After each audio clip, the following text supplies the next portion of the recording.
ಮುಂದುವರ್ಸೋಣ. ಒಂದಂತೂ ನಿಜ, ನಾನು ಹೇಳ್ಬಿಡ್ತೀನಿ ಚರ್ಚೆಗೆ ಹೋಗೋಕ್ಕಿಂತ ಮುಂಚೆ. ಪ್ರತಿಯೊಂದರಲ್ಲೂ ರಾಜಕೀಯ ಮಾಡುವಂಥ ಹೊಲಸು ರಾಜಕಾರಣಕ್ಕೂ ಮತ್ತು ರಾಜಕಾರಣಿಗಳಿಗೆ ಧಿಕ್ಕಾರ ಹೇಳ್ತಾ ಈ ಟಾಪಿಕ್ ಶುರು ಮಾಡ್ತಾ ಇದ್ದೀನಿ. KPSC ಕರ್ಮಕಾಂಡ ಇದು ಕೇವಲ ಒಂದು ರಾಜ್ಯ ಸರ್ಕಾರ ಇದ್ದಾಗ ಮಾತ್ರ ಅಲ್ಲ, BJP ಸರ್ಕಾರ ಇದ್ದಾಗಲೂ ಆಗಿದೆ, ಕಾಂಗ್ರೆಸ್ ಸರ್ಕಾರ ಇದ್ದಾಗಲೂ ಆಗಿದೆ. ಅಯೋಗ್ಯ ರಾಜಕಾರಣಿಗಳು ಅಂತ ಹೇಳಕ್ ಇಷ್ಟಪಡ್ತೀನಿ. ಯಾರು ಇದನ್ನ ನೆಟ್ಟಿಗೆ ನಡ್ಸಕ್ಕಾಗದೆ, ಒಂದು ಪರೀಕ್ಷೆನ ನೆಟ್ಟಿಗೆ ನಡ್ಸಕ್ಕಾಗದೆ ಇದ್ದಾರಲ್ಲ, ಆ ಜಾಗದಲ್ಲಿ ಕೂರಕ್ಕೆ ನಾಲಾಯಕ್ಗಳು ಅಂತ ಹೇಳ್ತೀನಿ. KPSC ಕರ್ಮಕಾಂಡ CID ತನಿಖೆಗೆ ಸದ್ಯ ರಾಜ್ಯ ಸರ್ಕಾರ ವಹಿಸಿದೆ, ಅದೊಂದು ಒಳ್ಳೆ ಕೆಲಸ ಮಾಡಿದೆ. ಪಶು ವೈದ್ಯಾಧಿಕಾರಿ ನೇಮಕ ಪರೀಕ್ಷೆಯಲ್ಲಿ ಭಾರಿ ಅಕ್ರಮ ಬಯಲು.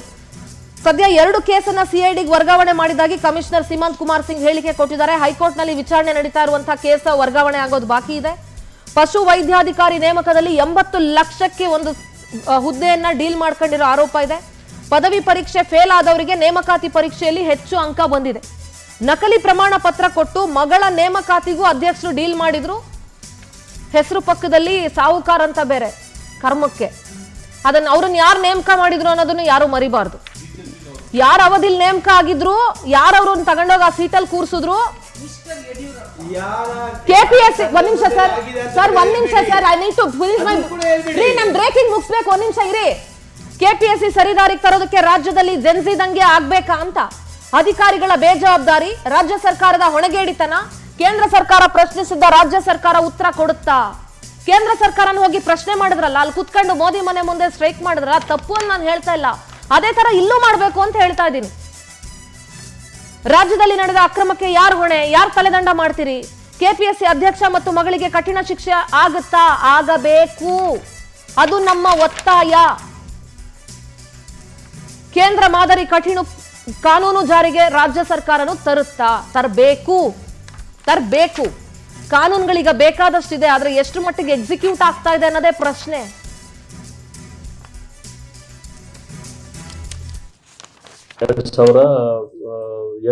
ಆಲ್ಮೋಸ್ಟ್ 2200 ಹುದ್ದೆದು ಇದೆ. ಸೊ ಎಲ್ಲ ಡೀಟೇಲ್ಸ್ ನಾವು ಈಗ ಮೀಟಿಂಗ್ ಮಾಡ್ತಾ ಇದೀವಿ. ಆಲ್ರೆಡಿ ನಮ್ಮ ಜಾಯಿಂಟ್ ಕಮಿಷನರ್ ಅಡ್ಮಿನ್ ಅವರು DG ರಿಕ್ರೂಟ್ಮೆಂಟ್ ಆಫೀಸ್ ಜೊತೆಗೆ ಟಚ್ ಅಲ್ಲಿ ಇದ್ದಾರೆ. ಏನೇನು ನಿರ್ದೇಶನ ಅಲ್ಲಿಂದ ಬರ್ತಾ ಇದೆ ಆ ಪ್ರಕಾರ ಮಾಡ್ತಾರೆ. ಅಲ್ಲ, ಖಂಡಿತ ಅದರಲ್ಲಿ 2 ಆಂಗಲ್ ಬರ್ತದೆ. ಲಾ ಅಂಡ್ ಆರ್ಡರ್ ಆಂಗಲ್ ಅಂದ್ರೆ ನಾವು ಬಂದೋಬಸ್ತ್ ಮಾಡ್ಕೋಬೇಕು ಸೆಂಟರ್ಸ್ ಅಲ್ಲಿ ಒಂದು. 2ನೇದು, ಯಾವ ಕಂಡೀಷನ್ ಅಲ್ಲಿ ಯಾವ್ದು ಸಮಸ್ಯೆ ಆಗಬಾರ್ದು ರಿಕ್ರೂಟ್ಮೆಂಟ್ ಅಲ್ಲಿ. ಆಗಾಗ ನಮ್ಗೆ DG ರಿಕ್ರೂಟ್ಮೆಂಟ್ ಇಂದ ನಿರ್ದೇಶನ ಬರ್ತಾ ಇದೆ. ಅದು ಕ್ರೈಮ್ ಆಂಗಲ್ ಅಲ್ಲಿ ಇರ್ಲಿ ಅಥವಾ ಯಾವ ರೀತಿ ಕಂಡಕ್ಟ್ ಮಾಡಬೇಕು ಎಕ್ಸಾಮ್, ಸೊ ಆ ನಿಟ್ಟಿನಲ್ಲಿ ನಾವು ಮಾಡ್ತಾ ಇದ್ದೀವಿ. 2000 ಆಯುಷಾ, KPSC ಕರ್ಮಕಾಂಡ, ನೀವು ಅದರಿಂದ ಏನಾದ್ರು ಸಂತ್ರಸ್ತರ? ನನಗೆ ಗೊತ್ತಿಲ್ಲ. ಸಂತ್ರಸ್ತ ಬೆಂಕಿಯಲ್ಲಿ ಸುಟ್ಕೊಂಡು all right, if I think I am not wrong then. So ಇಂಥದೆಲ್ಲ ಆಗುವಾಗ ಬಹಳ ನೋವಾಗುತ್ತೆ. ಹೌದು. ಈಗ ಕೇಂದ್ರದಲ್ಲಿ ಹೋಗಿ ಹೋರಾಟ ಮಾಡ್ತಲ್ಲ, DK ಶಿವಕುಮಾರ್ ಸ್ವತಃ ಹೋಗಿದ್ರಲ್ಲ, ಇಲ್ಲಿ ಏನ್ ಆಕ್ಷನ್? ಇವಾಗ CIDಗೆ ಅದು ವರ್ಗಾವಣೆ ಆಗಿದೆ, ಅದೆಲ್ಲ ಓಕೆ. ಬಟ್ ಇದು ಆಗದೆ ಇರೋ ತರ ನಡೆಯೋದು ಹೇಗೆ? ಈಗ ತಪ್ಪು ಮಾಡಿರೋರಿಗೆ ಶಿಕ್ಷೆ ಏನು? ಮೇಡಮ್, ಇವಾಗ ನೀವು KPSC ಬಗ್ಗೆ ಕೇಳಿದ್ರಿ. ಈ ನೇಮಕಾತಿ ಏನ್ ನಡೆದಿದೆ ಅಂತ ಗೊತ್ತಾ ಮೇಡಮ್ ನಿಮಗೆ? ಗೊತ್ತಾ? ಇಲ್ಲಿ ಏನಾಗಿದೆ ಗೊತ್ತಾ? ಈ ಪಶು ವೈದ್ಯಾಧಿಕಾರಿ ವೆಟರ್ನರಿ ಎಕ್ಸಾಮಿನೇಷನ್ ನಲ್ಲಿ ಇವ್ರು ಏನ್ ಮಾಡಿದ್ದಾರೆ, 80 ಲಕ್ಷಕ್ಕೆ ಡೀಲ್ ಮಾಡ್ಕೊಂಡಿದ್ದಾರೆ. ಆ ಡೀಲ್ದು ಒಂದು ಸ್ವಾರಸ್ಯ ಹೇಳ್ತೀನಿ. 40 ಲಕ್ಷ ಫಸ್ಟ್ ಕೊಡಬೇಕು. ಇವಾಗ ನೀವೊಬ್ಬ ಬ್ರೋಕರ್, ನಾನೊಬ್ಬ ಬರವಣಿಗೆ ಅಂತ ಹೇಳಿದ್ರೆ, ಉದಾಹರಣೆಗೆ ನನಗೆ ಅಲ್ಲಿ ಅಷ್ಟು ಎಸ್ಟಾಬ್ಲಿಷ್ಡ್ ಆಗಿದೆ, ಏನು ಇದಲ್ಲ. ನನ್ನ ಇದಕ್ಕೆ OMR ಶೀಟ್ ಅಲ್ಲಿ ಬರೇ 20 ನಾನು ಬರೆದು ಬರಬೇಕು, ಉಳ್ದದ್ದು ಬಿಟ್ಟು ಬರಬೇಕು. ಆಯ್ತಾ? ಅದನ್ನ ಸಂಜೆ ಎಲ್ಲ ಮುಗಿದ ಮೇಲೆ ಒಂದು ಹೋಟೆಲ್ನಲ್ಲಿ ನೀವು ನನ್ನನ್ನು ಕರಿತೀರಿ, ನನಗೆ ಈ ಪೇಪರ್ ಮತ್ತೆ ಕೊಡ್ತೀರಿ.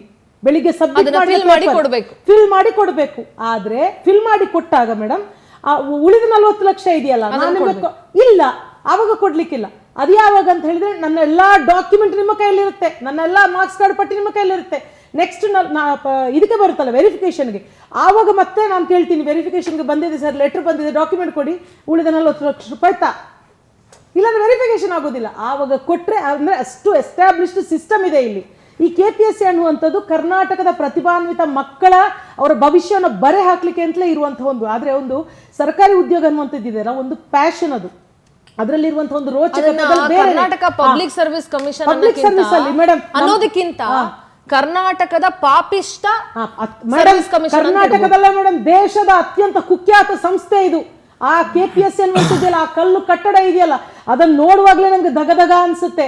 ನಾವೆಲ್ಲ ಎಕ್ಸಾಮ್ ಬರ್ದ್ವಲ್ಲ, ಎಷ್ಟೊಂದು ನಮ್ಮ ಕ್ಲಾಸ್ಮೇಟ್ಸು ಬ್ಯಾಚ್ಮೇಟ್ಸ್ ಎಲ್ಲ ಅವರವರ ಲೈಫ್ ನಲ್ಲೆಲ್ಲ ಬಿರುಗಾಳಿ ಸುನಾಮಿನೇ ಬಂದು ಹೋಗಿದೆ. ನಾನು ಕೂಡ ಅಲ್ಲಿಂದಲೇ ಕೊನೆಗೆ ಈ ಕಡೆ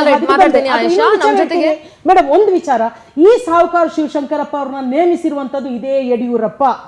2021 ಮಾರ್ಚ್ ಅಲ್ಲಿ ನೇಮಿಸಿದ್ದಾರೆ. ನಾಡ್ದು 27 ಮಾರ್ಚ್ಗೆ ಹೋಗ್ಬೇಕಿತ್ತು. ಈ 5 ವರ್ಷದಲ್ಲಿ ಇವರು ಮಾಡಿರುವಂತಹ ಬಾನಗಡಿ ಎಷ್ಟು? 80 ಕೋಟಿ ರೂಪಾಯಿ ಕೊಟ್ಟು ಅವರು ಈ ಹುದ್ದೆಗೆ ಬಂದ್ರು ಅಂತ ಅವ್ರ ಮೇಲೆ ಆರೋಪ ಇದೆ. ಅದೇ ಹೊತ್ತಿನಲ್ಲಿ ಅವರ ಜಮೀನು ಕೂಡ ಮಾರಿದ್ರು, 80 ಕೋಟಿ ರೂಪಾಯಿಗೆ ಆರೋಪ ಇದೆ. ಮಾಡಿದ್ದಾರೆ. ಅವ್ರ ಮಗಳಿಗೆ ಎಷ್ಟು ಅಲ್ಲ, ಅವರು ತುಂಬಾ ಕಡಿಮೆ ಇದೆ. ಎಲ್ಲರೂ ಮಾತಾಡಬೇಕು, ಕೇಳಿಸ್ಕೊಳ್ಳಿ. ಎಲ್ಲ ಮಾಡಿರೋದು ಎಲ್ರಿಗೂ ಗೊತ್ತಿದೆ. ನಿಮ್ಮ ಸರ್ಕಾರದಿಂದ ಕ್ರಮ ತಗೊಳ್ಳಿ, ನೋಡ್ದಂಗ್ ಕ್ರಮ ತಗೊಳ್ಳಿ, ಆಯ್ತಾ? ಮಂಜುನಾಥ್ ನಮ್ ಜೊತೆಗೆ KS ತರಬೇತುದಾರರು ಜಾಯ್ನ್ ಆಗಿದ್ದಾರೆ. ಮಂಜುನಾಥ್ ನಮಸ್ತೆ. ನಮಸ್ಕಾರ. ಮಂಜುನಾಥ್ ಅವರೇ, ನಿಮ್ಮ ಫ್ರೇಮ್ ಸರಿ ಇಲ್ಲ, ಪ್ಲೀಸ್ ಫ್ರೇಮ್ ಸರಿಯಾಗಿ ಇಟ್ಕೊಳ್ಳಿ. ಎಸ್, ಕೇಳಿಸ್ತಾ ಇದೆಯಾ? ಈಗ ಹೋಗ್ತಿಲ್ಲ. ಕೇಳಿಸ್ತಾ ಇದೆ. ಏನ್ ಹೇಳ್ತೀರಿ? ಬಹಳಷ್ಟು ಪ್ರತಿ ಸಲಾನು ಬಹಳಷ್ಟು ಆಕಾಂಕ್ಷಿಗಳನ್ನ, ಪರೀಕ್ಷಾರ್ಥಿಗಳನ್ನ ನೀವು ತಯಾರು ಮಾಡ್ತೀರಿ, ಕೋಚಿಂಗ್ ಕೊಡ್ತೀರಿ. ಇಂಥದ್ದೆಲ್ಲ ಅಕ್ರಮಗಳು ನಡೆದಾಗ ಏನ್ ಅನ್ಸುತ್ತೆ ನಿಮಗೆ? ನೀವೊಬ್ಬ as a coach, what you feel? Madam, ನಮ್ಗೆ ಬಹಳ ನೋವಾಗುತ್ತೆ. ಯಾಕಂದ್ರೆ ನಾವು ಸ್ಪರ್ಧಾರ್ಥಿಗಳ ಅಥವಾ ಕಷ್ಟಪಟ್ಟು ಓದೋರ ಹಿತದೃಷ್ಟಿಗೆ ನೋಡ್ಕೋಬೇಕಾಗತ್ತೆ. ನಾನಿರೋದು ವಿಜಯನಗರದಲ್ಲಿ. ಇವ್ರಿಗೆಲ್ಲ ಬಹಳ ಜನ ಗೊತ್ತಿಲ್ಲ ಅನ್ಸುತ್ತೆ. ವಿಜಯನಗರದಲ್ಲಿ ವಿದ್ಯಾರ್ಥಿಗಳು ಓದೋದಕ್ಕೆ ಅಂತ ಬಂದಂತವ್ರು ರಾತ್ರಿ 2-3 ಗಂಟೆವರೆಗೂ ಲೈಬ್ರರಿನೇ ತಮ್ಮ ಮನೆಯಾಗ ಮಾಡಿದ್ದು ಬೆಳಗ್ಗೆ 6 ಗಂಟೆಗೆ ಹೋಗುವಂತವ್ರು ವಿದ್ಯಾರ್ಥಿಗಳು ಬಹಳ ಜನ ಇದ್ದಾರೆ. ಇವರು ಈ ರೀತಿ ಮಾಡ್ತಾ ಇರುವಂತದ್ದು ಲ್ಯಾಟರಲ್ ಎಂಟ್ರಿ ಅಥವಾ ಬೇರೆ. ಮಂಜುನಾಥ್, ತುಂಬಾ ಡಿಸ್ಟರ್ಬೆನ್ಸ್ ಇದೆ. ನಿಮ್ಮ ನೆಟ್ವರ್ಕ್ ಸಿಕ್ಕಾಪಟ್ಟೆ ಡಿಸ್ಟರ್ಬೆನ್ಸ್ ಬರ್ತಾ ಇದೆ.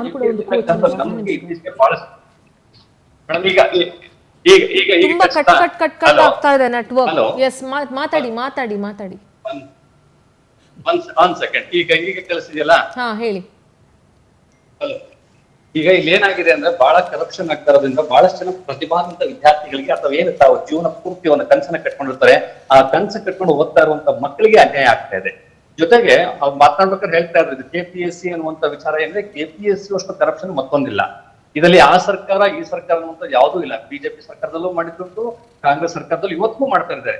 ಇದೇ ಮಾನ್ಯ DK ಶಿವಕುಮಾರ್ ಅವರು ದೆಹಲಿಯಲ್ಲಿ ಹೋಗ್ಬಿಟ್ಟು ಇವರ ಪ್ರಧಾನಮಂತ್ರಿಗಳ ಮನೆ ಮುಂದೆ ಪ್ರತಿಭಟನೆ ಮಾಡಿದಂತ DK ಶಿವಕುಮಾರ್ ಅವರು ಕಳೆದ 3 ವರ್ಷಗಳಾದಂತಹ ಅಕ್ರಮ ನೇಮಕಾತಿಗಳ ಬಗ್ಗೆ ನಮ್ಮ ವಿದ್ಯಾರ್ಥಿಗಳು, ವಿದ್ಯಾರ್ಥಿ ಸಂಘಟನೆಗಳು ಪ್ರತಿಭಟನೆ ಮಾಡ್ತಾ ಇದ್ದಾಗ ಎಲ್ಲಿದ್ರು? ಇಲ್ಲಿ ಯಾರಿಗೂ ಅದನ್ನ ಯಾಕಿಲ್ಲ. ಎಲ್ರಿಗೂ ಕೂಡ KPSC ಅನ್ನುವಂಥದ್ದು ಒಂದು ಚಿನ್ನದ ಮೊಟ್ಟೆ ಇಡುವಂತ ಕೋಳಿ ರೀತಿಯಾಗಿ ಕನ್ಸಿಡರ್ ಮಾಡ್ತಾರೆ. ದುಡ್ಡು ಮಾಡ್ಬೇಕು ಅನ್ನುವಂತ ಉದ್ದೇಶಕ್ಕೆ KPSC ಇಟ್ಕೊಂಡಿದ್ರೆ ಬಿಟ್ರೆ ನಿಜವಾಗಿಯೂ ಕೂಡ ಪ್ರತಿಭಾನ್ವಿತರಿಗೆ ಉದ್ಯೋಗವನ್ನು. ಮಂಜುನಾಥ್, ಒಂದ್ ಕೆಲಸ ಮಾಡ್ಬೋದಲ್ಲ ಮಂಜುನಾಥ್, ಇಷ್ಟೊಂದು ಕೋಚಿಂಗ್ ಸೆಂಟರ್ಗಳು ಏನಕ್ ಬೇಕು? ಇಂತಿಂತ ಹುದ್ದೆಗೆ ಇಷ್ಟಿಷ್ಟು ದುಡ್ಡು ಅಂತ ಎಲ್ಲಾ ಸರ್ಕಾರಗಳು ಬೋರ್ಡ್ ಹಾಕೊಂಡ್ಬಿಡ್ಬೋದಲ್ಲ. ದುಡ್ಡು ಕೊಡಕ್ ಯೋಗ್ಯತೆ ಇದ್ದವನು ಹೋಗ್ತಾನೆ, ಇಲ್ಲ ಅಂದವನ್ ಮನೇಲಿ ಕೂತ್ಕೋತಾನೆ, ಅಷ್ಟೇ, ಮುಗ್ದೋಯ್ತಲ್ಲ.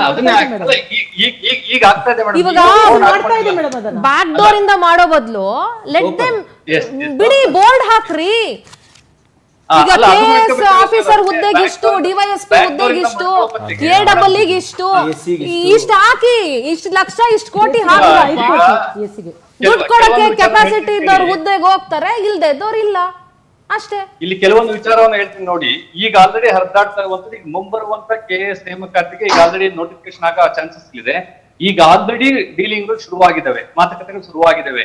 AC-ಗೆ ಈಗ 3 ಕೋಟಿಗೆ ಏರಿಸ್ಕೊಂಡಿದ್ದಾರೆ. ಈಗ 3 ಕೋಟಿಗೆ ಬಂದಿದೆ. 3 ಕೋಟಿ ಸಡನ್ ಆಗಿ ಹೇಳಿದ್ರೆ ನಂಗೆ 3 ಕೋಟಿ ಸೊನ್ನೆ ಎಷ್ಟು ಅಂತಾನೂ ಗೊತ್ತಿಲ್ಲ ರೀ ನನಗೆ. 5 ಕೋಟಿ ಇತ್ತು ಮೇಡಮ್ ರೇಟ್, ಈಗ ಕಮ್ಮಿ ಆಗಿದೆ ಅಂತ ಹೇಳಿ ಡೀಲಿಂಗ್ ಮುಂಚೆ 1.5 ಕೋಟಿ ಇತ್ತು. ಅದು ನಮ್ಮ ಬ್ಯಾಚ್ ಅಲ್ಲಿ ಸರ್, ನಮ್ಮ ಬ್ಯಾಚ್ ಅಲ್ಲಿ ಅದು ಅಲ್ಲ. ಈಗ 50 ಲಕ್ಷ ಹೋದಾಗ 50 ಲಕ್ಷ ಇತ್ತು ನೋಡಿ. ಎಕ್ಸಾಮ್ ಅದು ರೇಟ್ ಜಾಸ್ತಿ ಆಗ್ತಾ ಹೋಗುತ್ತೆ, ಬೆಲೆ ಉಬ್ಬರ ಆಗ್ತಾ ಹೋಗುತ್ತೆ. ಆಕ್ಚುಲಿ 8-10 50-60 ಲಕ್ಷ. ಶ್ಯಾಮ್ ಭಟ್ ಅಂತ ಹೇಳಿ KPSC ಅಧ್ಯಕ್ಷರು, ಕಾಂಗ್ರೆಸ್ ಕೇವಲ ಇಂಟರ್ವ್ಯೂ ನಲ್ಲಿ ಅಷ್ಟೇ ದುಡ್ಡು ಡೀಲ್ ಆಗ್ತಿತ್ತು. ಈಗ ಏನಾಗಿದೆ, ಇಂಟರ್ವ್ಯೂ ಮಾರ್ಕ್ಸ್ ಕಡಿಮೆ ಮಾಡೋದ್ರಿಂದ ಸೊ ನೇರವಾಗಿ ರಿಟರ್ನ್ ಎಕ್ಸಾಮ್, ಮೈನ್ಸ್ ಎಕ್ಸಾಮ್ ಅಲ್ಲೇ ಸ್ಕೋರ್ ಹೆಚ್ಚಿಸೋದಕ್ಕೆ ಪ್ರಯತ್ನಗಳು ಮಾಡ್ತಾ ಇದ್ದೇವೆ. ಹಾಗಾಗಿ ಆರಂಭದಿಂದಲೂ ಪ್ಯಾಕೇಜ್. ಈಗ ಮುಂಚೆ ಏನಾಗ್ತಿತ್ತು, KPSC ನಲ್ಲಿ 10 ವರ್ಷದ ಹಿಂದೆಗಡೆ, 15 ವರ್ಷದ ಹಿಂದೆಗಡೆ ಪ್ರಿಲಿಮ್ಸ್ ಮತ್ತೆ ರಿಟರ್ನ್ ಎಕ್ಸಾಮ್ ಬರೆದು ಬಂದವ್ರಿಗೆ ಮೈನ್ಸ್ ಅಲ್ಲಿ ಏನೋ ಅವಕಾಶ ಸಿಕ್ತಿತ್ತು. ಬಟ್ ಈಗ ಏನಾಗಿದೆ, ಪ್ಯಾಕೇಜ್ ಅಡ್ವಾನ್ಸ್ ಅಲ್ಲಿ ಪ್ಯಾಕೇಜ್ ಮಾಡ್ಕೊಳ್ಳೋ ಪರಿಸ್ಥಿತಿ ಬಂದಿದೆ. ಈಗ ಹೋಗೋದ್ರೆ ಖಂಡಿತವಾಗ್ಲೂ KPSC ನಾವು ಮುಚ್ಚಿಕೊಡ್ಬೇಕು. ನೀವು ಹೇಳಿದಾಗ ಒಂದು ಬೋರ್ಡ್ ಹಾಕೊಂಡು ಇಂತಿಂತ ಹುದ್ದೆಗೆ ಅಂತ ಹಾಕಿ ಯಾರ್ಯಾರಿಗೆ ಶಕ್ತಿ ಇದೆ ಅವ್ರಿಗೆ ಕೊಡ್ಬೇಕಾಗತ್ತೆ. ಇದು ಸರ್ಕಾರಗಳ ಹೊಣೆಗೇಡಿತನ, ಕಿಡಿಗೇಡಿತನ ಮತ್ತು ನಾಚಿಗೇಡಿತನ. ನಾಚಿಗೇಡಿತನ 100% ಆಮೇಲೆ ನಾಚಿಗೇಡಿತನ. ಸರ್ಕಾರದಲ್ಲಿರುವಂತ ಪ್ರತಿಯೊಬ್ಬ ಶಾಸಕರಿಗೂ ಗೊತ್ತು ಅಥವಾ ಮಂತ್ರಿಗಳಿಗೂ ಗೊತ್ತು, ಇವನು ಮುಖ್ಯಮಂತ್ರಿಗೂ ಗೊತ್ತು ಅಲ್ಲಿ ಏನ್ ಆಗ್ತಿದೆ ಅನ್ನುವಂಥದ್ದು. ಯಾಕಂದ್ರೆ ಆದ್ರೆ ಅವ್ರು ಯಾರು ಕೂಡ ಬಾಯ್ ಬಿಡೋದಿಲ್ಲ. ಯಾಕೆ ಇವಾಗ ಡಿ ಕೆ ಶಿವಕುಮಾರ್ ಸ್ಟ್ರೈಕ್ ಮಾಡಕ್ ಆಗಲ್ವಾ? ಇವಾಗ ಕುತ್ಕೊಳ್ಳಿ, ಹೋರಾಟ ಮಾಡಿ, KPSC ಹಿಂಗ್ ಆಗ್ತಾ ಇದೆ ಅಂತ ಹೋರಾಟ ಮಾಡಿ. ಪ್ರಿಯಾಂಕ್ ಖರ್ಗೆ ಹೇಳ್ತಾ ಇದ್ರು ನಾನಂತೂ ಡೆಫಿನೆಟ್ಲಿ ಬ್ಯಾನ್ ಮಾಡ್ತೀನಿ ಅಂತ. ಮುಚ್ಬಿಡ್ರಪ್ಪ ಅತ್ಲಾಗೆ ನಡ್ಸಕ್ ಹೋಗ್ತಿಲ್ಲ ಅಂದ್ರೆ ಏನಕ್ ಬೇಕು? ಹಂಗಾಗಿ ಅದಕ್ಕೆ ಏನಕ್ ಬೇಕು? ಅದು ಎಷ್ಟು ಅಮೆಂಡ್ಮೆಂಟ್, ಎಷ್ಟು ಸಮಿತಿಗಳು ಬಂದು ವರದಿ ಕಾನ್ಸ್ಟಿಟ್ಯೂಷನಲ್ ಕೊಟ್ಟು ಬಾಡಿ ಏನು ಮಾಡಿಲ್ಲ. ಆಯೇಷಾ, ಕಾನ್ಸ್ಟಿಟ್ಯೂಷನಲ್ ಬಾಡಿ ಅಂತ ಮಾತಾಡ್ತಿರಲ್ಲ, ಕಾನ್ಸ್ಟಿಟ್ಯೂಷನಲ್ ಬಾಡಿಗೆ ಯಾವ ಗೌರವ ಇರ್ಬೇಕ್ರಿ? ಯಾವ ಕಾನ್ಸ್ಟಿಟ್ಯೂಷನ್ ಬರ್ದಿದೆ ರೀ ಪೋಸ್ಟ್ ಕೊಡು ಅಂತ? ಯಾವ ಸಂವಿಧಾನ ಹೇಳಿದೆ? ತಲೆಯಲ್ಲಿ 3 ಅಕ್ಷರ ಇಲ್ದವ್ರ ಪೋಸ್ಟ್ ಕೊಟ್ಬಿಟ್ಟು ಇಡೀ ಸರ್ಕಾರದ ವ್ಯವಸ್ಥೆ. ಸಿ ಇಟ್ ಇಸ್ ಆಲ್, ನೀವು ಹೇಳಿದ್ರಿ ಒಂದ್ ಟಾಪಿಕ್ ಬಗ್ಗೆ, ಅದು ಹಂಗಾಗಲ್ಲ. ಯಾಕೆ ಅಂತ ಹೇಳ ನಾನು ಗೋವಿಂದ್ ಅವರೇ, ಇಟ್ ಇಸ್ ಆಲ್ ಇಂಟರ್ಲಿಂಕ್. ಯಾಕೆ ಗೊತ್ತಾ? ದುಡ್ಡು ಕೊಟ್ಟು ಕೆಲ್ಸಕ್ಕೆ ಬಾರ್ದಿರೋ ಅಪ್ರಯೋಜಕರು ಆ ಕುರ್ಚಿಗೆ ಹೋದಾಗ ಅಲ್ಲಿನ ವ್ಯವಸ್ಥೆ ಹಾಳಾಗುತ್ತೆ, ಅಲ್ಲಿನ ಡೆವಲಪ್ಮೆಂಟ್ ಹಾಳಾಗುತ್ತೆ. ಮೇಡಮ್ ಇದೇ Shivashankarappa agriculture diploma madam, degree ಭರ್ತಿ ಮಾಡ್ಲಿಲ್ಲ, ಡಿಪ್ಲೊಮಾ ಮಾಡಿರೋರು. ಪಶು ವೈದ್ಯಾಧಿಕಾರಿ 80 ಲಕ್ಷ ದುಡ್ಡು ಕೊಟ್ಟು ಹೋಗೋನು, ತಲೆಯಲ್ಲಿ 3 ಅಕ್ಷರ ಇರಲ್ಲ ಅವ್ನಿಗೆ. ಅವ್ನು ಏನ್ ಚುಚ್ತಾನೆ? ಏನು ಜಾನುವಾರುಗಳನ್ನ ಏನ್ ಕಾಪಾಡ್ತಾನೆ ಹೇಳಿ? AWE ಎಷ್ಟು ನೀವು ಕೇವಲ ಪಶು ವೈದ್ಯಾಧಿಕಾರಿ ನೇಮಕಾತಿ ಮಾತ್ರ ನೋಡ್ತಾ ಇದ್ರೆ ಕಳೆದ 7 ವರ್ಷದಲ್ಲಿ ಆಗಿರುವಂತಹ ಎಲ್ಲಾ ನೇಮಕಾತಿಗಳಲ್ಲೂ ಅಕ್ರಮ ನಡೆದಿದೆ. ಗೋವಿಂದ್ ಅವರೇ, ನೀವು ವಕೀಲರಾಗಿದ್ದೀರಿ. ಒಂದ್ ಸೆಕೆಂಡ್, ಮಂಜುನಾಥ್ ನಿಮಿಷ, ನಾನು ಅವ್ರ ಹತ್ರ ಮಾತಾಡಿ ಆಮೇಲೆ ಸತೀಶ್ ಹತ್ರನೂ ಮಾತಾಡ್ತೀನಿ. ಯಾಕಂದ್ರೆ ಅವರು KPSC ಆಸ್ಪಿರೆಂಟ್ ಆಗಿದ್ರು ಅನ್ನೋ ವಿಚಾರಕ್ಕೆ. ಸಿ AWE ಇವತ್ತು ಎಷ್ಟೋ ಬಿಲ್ಡಿಂಗ್ಗಳು, ಇವತ್ತು ನಾವು ಮಾತಾಡ್ತೀವಿ ಕಳಪೆ ಕಾಮಗಾರಿ. ಯಾಕೆ? ತಲೆಯಲ್ಲಿ 3 ಅಕ್ಷರ ಇಲ್ಲ ರೀ. ಒಂದ್ ಪ್ಲಾನಿಂಗ್ ಇಲ್ಲ, ಒಂದ್ ಟೌನ್ ಪ್ಲಾನಿಂಗ್ ಬಗ್ಗೆ ನಾಲೆಡ್ಜ್ ಇಲ್ಲ, ಒಂದ್ ಸಿಟಿ ಪ್ಲಾನಿಂಗ್ ಬಗ್ಗೆ ನಾಲೆಡ್ಜ್ ಇಲ್ಲ, ಏನು ನಾಲೆಡ್ಜ್ ಇಲ್ಲ. ಅಂತವ್ರನ್ನ ತಗೊಂಡೋಗಿ ದುಡ್ಡು ಕೊಟ್ಬಿಟ್ಟು AWE ಮಾಡಿ ಮತ್ತೆ ಪೋಸ್ಟಿಂಗ್ ದುಡ್ಡು. ಅವನಿಂದ ನಾವ್ ಏನ್ ಕ್ವಾಲಿಟಿ ವರ್ಕ್ ಎಕ್ಸ್ಪೆಕ್ಟ್ ಮಾಡಕ್ಕಾಗುತ್ತೆ? That's absolutely a valid question. ಅದು ಬಿಜೆಪಿಗೂ ಹೌದು, ಕಾಂಗ್ರೆಸ್ಗೂ ಹೌದು. ಇರ್ರೆಸ್ಪೆಕ್ಟಿವ್ ಆಫ್, ಈಗಾಗಲೇ ಚರ್ಚೆ ಕೂಡ ಆಗ್ತಾ ಇದೆ ಎಲ್ಲಾ ಸರ್ಕಾರಗಳಲ್ಲಿ ಕೂಡ. KPS ಪಾಪ ಅವ್ರನ್ನ ಸಾಕೋದಕ್ಕೆ ಇದು ಉಟ್ಕೊಂಡಿದೆ ಅನ್ನೋದ್ರಲ್ಲಿ ತಪ್ಪಿಲ್ಲ.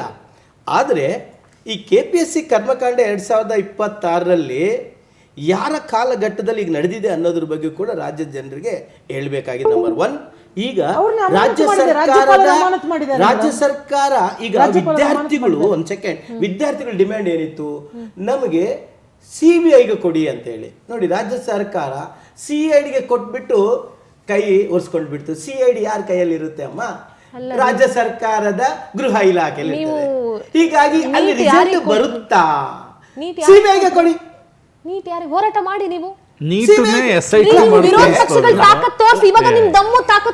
ಇವರಿಬ್ರು ಎಲ್ಲವನ್ನೂ ಕೂಡ ರಾಜಕೀಯವಾಗಿ ನಮ್ಗೆ ನೋಡೋದಕ್ಕೆ ಉತ್ತರ ಬರಲ್ಲ ಹೇಳಿ. ನಾವ್ ಹೇಳ್ತೀವಿ ಬಿಡಿ. ಅವ್ರಿಗೆ ಅಷ್ಟೇ. ಆಮ್ ಆದ್ಮಿ ಅವರು ನೀಟ್ ಬಗ್ಗೆ ಹೋಗಿ ದೆಹಲಿಯಲ್ಲಿ ಏನೆಲ್ಲ ಮಾಡಿದ್ರು, ಏನೆಲ್ಲ ಆಂಟಿ ನ್ಯಾಷನಲ್ ಎಲಿಮೆಂಟ್ಸ್ ಗೆ ಯಾರೆಲ್ಲ ಸಹಕಾರ ಮಾಡಿ. ಆಂಟಿ ನ್ಯಾಷನಲ್ ಎಲಿಮೆಂಟ್ಸ್ ಬರ್ಬೇಕಾದ್ರೆ ನಿಮ್ ಇಂಟೆಲಿಜೆನ್ಸ್ ಏನ್ ಕತ್ತೆ ಕಾಯ್ತಾ ಇತ್ತು? ಅಲ್ಲ, ಈಗ ನೋಡಿ, ಈಗ ಕಳ್ಳರನ್ನ ಹಿಡಿಬಹುದು. ಅಲ್ಲ, ಯಾರು ನಾಲಾಯಕ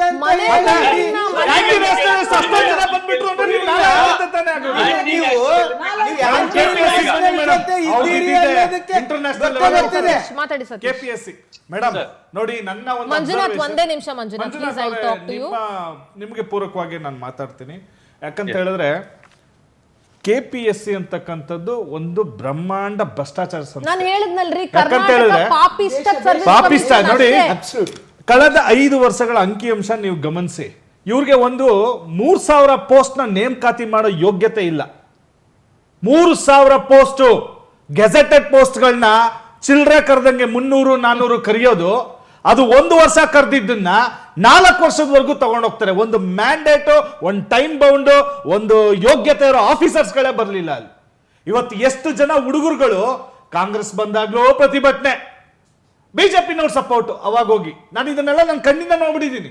ಇವತ್ತು ನೋಡಿ, ವಿಜೇಂದ್ರ ಅವರು ಹೋಗಿದ್ದಾರೆ. ಇವ್ರ ಸರ್ಕಾರ ಇದ್ದಾಗ ಎಷ್ಟು ನೇಮಕಾತಿ ಮಾಡಿದ್ರು? ಎಷ್ಟು ಗೆಜೆಟೆಡ್ ಆಫೀಸರ್ಸ್ ನ ನೇಮಕಾತಿ ಮಾಡಿದ್ರು? 400-500 ಪೋಸ್ಟ್ ಗಳು ಕರೀತಾರೆ. ಅಯ್ಯೋ, ಆಕಾಂಕ್ಷಿಗಳು ಅವ್ರು ಹೇಳಿದ್ರಲ್ಲ, ಚಂದ್ರ ಲೇಔಟ್ ಅಲ್ಲಿ ಹಬ್ಬ. ನಾನು ಓದ್ಬೇಕಾದ್ರೆ 2005ರಲ್ಲಿ ಅಲ್ಲಿ ಹಬ್ಬ ಇರ್ಲಿಲ್ಲ, ಒಂದೇ ಒಂದು ಕೋಚಿಂಗ್ ಕ್ಲಾಸ್ ಇತ್ತು. ಅವತ್ತು ನಾನು ಬರೀಬೇಕಾದ್ರೆ 50 ಲಕ್ಷ ರೂಪಾಯಿ KSಗೆ. ನೋಡಿ, ಯಾವಾಗ ಈ ಹುದ್ದೆಗಳಿಗೆ ಹೆಚ್ಚು ಬೆಲೆಗಳು ಹೋಗ್ತದೆ, ಅಷ್ಟು ಲೂಟಿಗಳಾಗ್ತದೆ. ಅಷ್ಟು ಲೂಟಿಗಳಿಗೆ ಯಾರು ದಾರಿ ಮಾಡ್ಕೊಡ್ತಾ ಇರೋದು? ಎಲ್ಲಕ್ಕೆ ತಗೊಂಡೋಗ್ತಿದ್ದೀರಾ ಈ ಸಂಸ್ಥೆನ? ಹುಡುಗರು ಬಾಳ್ನ ನೀವೆಲ್ಲಕ್ಕೆ ತಗೊಂಡೋಗಿ ಬೆಂಕಿ ಹಚ್ತಾ ಇದಾರೆ.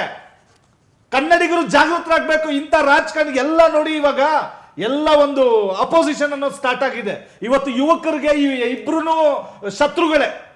ನಿರುದ್ಯೋಗಿಗಳು ಇವತ್ತು ಎಷ್ಟು ಕೂತ್ಕೊಂಡು ಪ್ರಿಪರೇಷನ್ ಮಾಡ್ಕೊಂಡು ಬೆಳಿಗ್ಗೆ ಎದ್ದು ಊಟ ಇಲ್ಲ ನೀರಿಲ್ಲ ರಾತ್ರಿ ಹೊತ್ತು ಲೈಬ್ರರಿಲೇ ಮನೆ ಮಾಡ್ಕೊಂಡು ಅವ್ರ ಬದುಕನ್ನ ಕಟ್ಕೋಬೇಕು, ನನ್ನ ಜೀವನದಲ್ಲಿ ಒಂದು ಎತ್ತರಕ್ಕೆ ಹೋಗ್ಬೇಕು, ಏನೋ ಸೇವೆ ಮಾಡ್ಬೇಕು ಅಂತ ಹೋಗ್ತಾರೆ.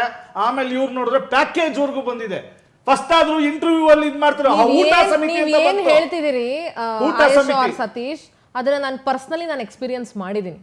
ಊಟ ಸಮಿತಿ ಐ ಕ್ಯಾನ್ ಅಂಡರ್ಸ್ಟ್ಯಾಂಡ್. ಆ ವರದಿಯನ್ನ ಕೊಟ್ಟು ಸಮಿತಿ ಇದ್ ಮಾಡ್ರೆ ಇಂಟರ್ವ್ಯೂ ಅಲ್ಲಿ ಕುಯ್ತಾ ಇದ್ರು. ಈಗ ಸ್ಟಾರ್ಟಿಂಗ್ ಇಂದ ಲಾಸ್ಟ್ ವರ್ಗೂ ಪ್ಯಾಕೇಜ್. ಇದು ಎಲ್ಲರೂ ಹೊಣೆ ಇದಕ್ಕೆ. ಅಟ್ಲೀಸ್ಟ್ ಪುಣ್ಯ ನಮ್ದು ಅಲ್ಲ, ಇನ್ನೊಂದು ಜೆನ್ಸಿ ದಂಗೆ ಆಗ್ಬೇಕು ಖಂಡಿತ. ನಾನು ಹೇಳ್ತಾ ಹುಡುಗರುಗಳು ಇವ್ರನ್ನ ಯಾವ ಪಾರ್ಟಿಯನ್ನು ನಂಬೇಡಿ, ಬನ್ನಿ ಇದನ್ನ ಇಂತ ಸುಧಾರಣೆ ತರಬೇಕು ಅಂತಕ್ಕಂಥದ್ದು ನಾವು ಬಂದು ನಿಲ್ಬೇಕು. ಇಲ್ಲ ಮುಂದಿನ ದಿನ ನಮ್ದಾಗಲ್ಲ. 175 ಮಾರ್ಕ್ಸ್ ಇತ್ತಲ್ಲ ಇಂಟರ್ವ್ಯೂಗೆ, ಅಟ್ಲೀಸ್ಟ್ ನಾವು ಮೇನ್ಸ್ ಎಕ್ಸಾಮ್ ಸರಿಯಾಗಿ ನಡೀತಾ ಇತ್ತು. 175 ಇಂಟರ್ವ್ಯೂ ನಲ್ಲಿ ಪ್ರಿಲಿಮ್ಸ್ ಇಂದಾನೆ ಶುರು ಮಾಡ್ತಾರೆ. ಪ್ರಿಲಿಮ್ಸ್ ಇಂದಾನೆ ಪ್ಯಾಕೇಜ್ ಶುರು ಎಸ್ ಮಂಜುನಾಥ್ ಹೇಳಿ. ಪ್ಯಾಕೇಜ್ ಅಲ್ಲ, ಈಗ ನೀವ್ ಹೇಳ್ತಾ ಇರುವಂತ ರೀತಿಯಲ್ಲಿ ಇಲ್ಲ, ಈಗ ಸಿಸ್ಟಮ್ ಬದಲಾಗಿದೆ. ಈಗ ಜಡ್ಜಿ ಈಗ ಅವರು ಅಪ್ಡೇಟ್ ಆಗಿದ್ದಾರೆ. ಈಗ ಕಂಪ್ಲೀಟ್ ಪ್ಯಾಕೇಜ್ ನೋಟಿಫಿಕೇಶನ್ ಆಗೋದಕ್ಕೆ ಮುಂಚೆನೆ ಯಾವ್ದಕ್ಕೆ ಎಷ್ಟು ಹುದ್ದೆ ಬೇಕು ಅಂತ ಬೇಕಾದ ನೋಟಿಫಿಕೇಶನ್ ಮಾಡ್ಕೊತಾರೆ. ಅದಾದ್ಮೇಲೆ ಇವ್ರಿಗೆಲ್ಲವನ್ನ ಕೂಡ ಸೆಟ್ ಮಾಡ್ಕೊತಾರೆ. ಒಂದು ದೊಡ್ಡ ನೆಟ್ವರ್ಕ್ ಇದೆ. ನಾವು ವಿಜಯನಗರದಲ್ಲಿ ಬಂದ್ ನೋಡ್ಬೇಕು, ಈಗ ಆಲ್ರೆಡಿ ಇನೋವಾ ಮತ್ತು ಫಾರ್ಚುನರ್ ಕಾರು ಅಡ್ಡಾಡ ಜಾಸ್ತಿ ಆಗಿದೆ. ನೀವ್ ಏನ್ ಹೇಳ್ತಿದ್ದೀರಿ Manjunath, I can relate it to that because ನನ್ನ ಪರ್ಸನಲಿ ಎಕ್ಸ್ಪೀರಿಯನ್ಸ್ ಆಗಿದೆ. ಸಿ ನಾನು PSI ಎಕ್ಸಾಮ್ ಬರ್ದಿದ್ದೆ. Yes ma'am. I went till interview, but ದುಡ್ಡು ಕೊಡೋ ಪರಿಸ್ಥಿತಿ ನಾವಂತೂ ಇಲ್ಲ. ಲಂಚ ಕೊಟ್ಟು ಕೆಲ್ಸಕ್ಕೆ ಸೇರ್ಕ ನಮ್ಮಂತ ಎಥಿಕ್ಸ್ ಇರೋಂಥವ್ರು ದುಡ್ಡು ಕೊಟ್ಟು ಎಲ್ಲಿ ಕೆಲ್ಸಕ್ಕೆ ಹೋಗೋದು ಹೇಳಿ?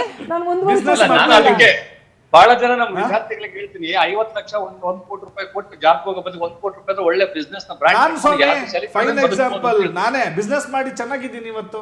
ಮೇಡಮ್ ಸಮಾಜಕ್ಕೂ ಸೇವೆ ಮಾಡ್ತೀನಿ, ಪಾರ್ಟಿಯಲ್ಲಿ ಬಂದು. ಮೇಡಮ್ ನಾನು ನನ್ನ ಕತೆ ಇದು. 1.5 ಕೋಟಿ ಆಲ್ ರೈಟ್ ನನ್ನ ಹತ್ರ PhD ಮಾಡ್ಕೊಂಡಿದ್ದೀನಿ ನಾನು. Please all right last reaction last 1 minute ಇದೆ please last reaction on this. ನೋಡಿ, ಈ ಸಂದರ್ಭದಲ್ಲಿ ವಿದ್ಯಾರ್ಥಿಗಳೇನು ಧರಣಿ ಮಾಡ್ತಾ ಇದ್ದಾರಲ್ಲ, ಸಂಪೂರ್ಣವಾಗಿ ಅವರಿಗೆ ಸಹಕಾರವನ್ನು ಕೊಡಬೇಕಾಗಿದೆ, ಇರ್ರೆಸ್ಪೆಕ್ಟಿವ್ ಆಫ್ ಪಾರ್ಟಿ ಯಾರೇ ಇರ್ಬೋದು. ನನಗೆ ಅನಿಸ್ತಾ ಇದೆ ಏನು ಅಂತ ಹೇಳಿದ್ರೆ, ಈಗ ನೀಟ್ ಬಗ್ಗೆ ಹೋಗಿ ಅಲ್ಲಿ ಧರ್ಮೇಂದ್ರ ಪ್ರಧಾನ್ ರಾಜೀನಾಮೆ ಕೊಡಿ, ಮೋದಿನ ರಾಜೀನಾಮೆ ಕೊಡಿ ಅಂತ ಹೇಳಿ ಕೇಳ್ತಾರಲ್ಲ, ಇಲ್ಲಿ ಯಾರು ಹೊಣೆ? ರಾಜ್ಯದಲ್ಲಿ ಯಾರು ಹೊಣೆ? ರಾಜ್ಯದಲ್ಲಿ ಶಿಕ್ಷಣ ಸಚಿವರಿಲ್ಲ, ರಾಜ್ಯದಲ್ಲಿ ಮುಖ್ಯಮಂತ್ರಿ ಜವಾಬ್ದಾರಿ ಹೊತ್ತುಕೊಂಡು ಮುಖ್ಯಮಂತ್ರಿಗಳು ರಾಜೀನಾಮೆ ಕೊಡಬೇಕು ಅನ್ನೋದು ಕೂಡ ನಮ್ಮ ಆಗ್ರಹ ಆಗಿದೆ. Thank you so much. Thank you so much. ಮರಕಟ್ಟಿ ಹೋಗಿದ್ರು. ಎಲ್ರಿಗೂ ಚರ್ಚೆಯಲ್ಲಿ ಭಾಗಿಯಾಗಿದ್ದಕ್ಕೆ thank you so much. DK Shivakumar ಹೇಳಿದ್ರು ಜಿಲ್ಲಾಧಿಕಾರಿಗಳು ಹೊಣೆ ಆಗ್ತಾರೆ ಪ್ರಶ್ನೆ ಪತ್ರಿಕೆ ಸೋರಿಕೆ ಆದ್ರೆ ಅಂತ. ನಾನು ಹೇಳ್ತೀನಿ, ಜಿಲ್ಲಾಧಿಕಾರಿ ಮಾತ್ರ ಹೊಣೆ ಆಗೋದಿಲ್ಲ. ಶಿಕ್ಷಣ ಇಲಾಖೆಯ ಕಾರ್ಯದರ್ಶಿಗಳು ಮತ್ತು ಸಚಿವರು ಎಲ್ಲರೂ ಹೊಣೆಗಾರಿಕೆಯನ್ನು ಒತ್ಕೊಳ್ಬೇಕು. ಜಿಲ್ಲಾಧಿಕಾರಿಗಳನ್ನ ಬಲಿಪಶು ಮಾಡೋದ್ರಲ್ಲಿ ಯಾವುದೇ ಅರ್ಥ ಇಲ್ಲ. ಶಿಕ್ಷಣ ಇಲಾಖೆಯವರು ಇದರಲ್ಲಿ ಬಹಳ ಇಂಪಾರ್ಟೆಂಟ್ ರೋಲ್ ಅನ್ನು ತೆಗೆದುಕೊಂಡಿರೋದ್ರಿಂದ ಮತ್ತು ಇದರ ಸಂಪೂರ್ಣ ಹೊಣೆಗಾರಿಕೆ ಮುಖ್ಯಮಂತ್ರಿಯದ್ದಾಗಿರುತ್ತೆ ಮತ್ತು ಇಲಾಖೆಯ ಸಚಿವರುಗಳದ್ದಾಗಿರುತ್ತೆ.